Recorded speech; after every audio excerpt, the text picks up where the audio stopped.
Le projet Alias pour Aliments et Alimentation Santé rassemble aujourd'hui 6 laboratoires partenaires dont les expertises complémentaires contribuent à accroître les bénéfices santé et le bien-être, ainsi qu'à réduire les risques par le biais de l'aliment et de l'alimentation.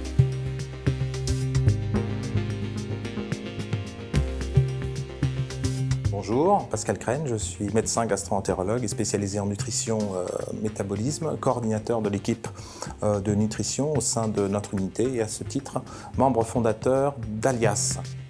Nous émergeons au sein de l'université de Versailles-Saint-Quentin en Yvelines, qui est une nouvelle université créée en 1991 et qui comprend 6 composantes, plus 2 IUT et une école d'ingénieurs. L'UFR des sciences de la santé Simone Veil est également de création récente et se déploie sur le territoire de l'Île-de-France-Ouest par l'intermédiaire de 7 hôpitaux et de 18 unités de recherche labellisées.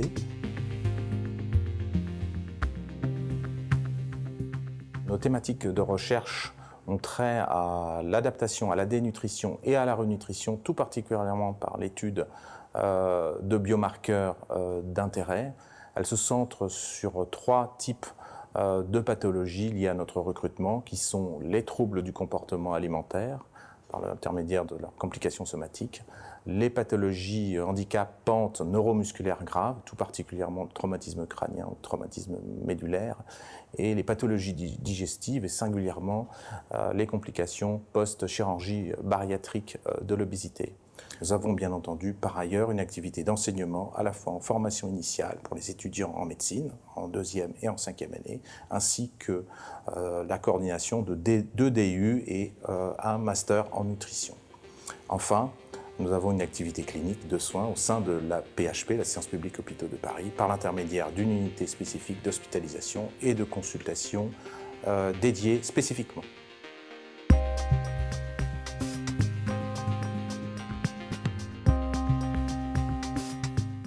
L'UFR des sciences de la santé, en collaboration avec les services hospitaliers psychiatriques spécialisés, constitue aujourd'hui un centre de référence en Île-de-France concernant la prise en charge des aspects somatiques graves liés aux troubles du comportement alimentaire.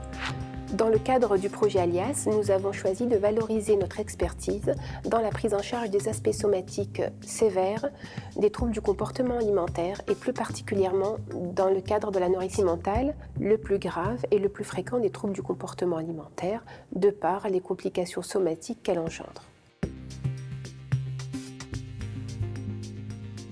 Les complications somatiques de l'anorexie mentale peuvent être déclinées en 3 axes. Premièrement, les complications liées directement à la dénutrition, dans lesquelles on retrouve les atteintes hépatiques, les atteintes cardiaques, les atteintes digestives, mais également les atteintes osseuses et les atteintes infectieuses. Deuxièmement, les complications liées au comportement pathologique associé, c'est-à-dire au vomissement, crise de boulimie, à la potomanie ou au mésusage de médicaments à but purgatif. Troisièmement, les complications liées aux effets adverses potentiels de la renutrition. Notre thématique de recherche s'oriente vers l'étude des complications hépatiques, cardiaques et digestives observées au cours des dénutritions sévères dans l'anorexie mentale. Nous avons mis en évidence une association entre la gravité de la dénutrition, la fréquence et la sévérité de l'atteinte hépatique. Nous avons également mis en évidence une atteinte cardiaque avec à la fois une diminution de la masse musculaire cardiaque et dans les cas les plus sévères, une atteinte de la fonction avec une diminution de la fraction d'éjection du ventricule gauche. Notre recherche s'oriente actuellement vers l'étude du microbiote intestinal chez ces patients dénutris atteints d'anorexie mentale.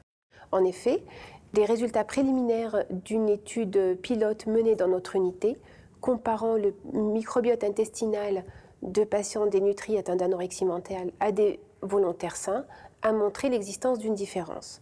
Ces résultats préliminaires devront être confirmés par des méthodes plus précises telles la métagénomique. Des associations entre ces modifications, les troubles digestifs, hépatiques et myocardiques sont en cours d'investigation.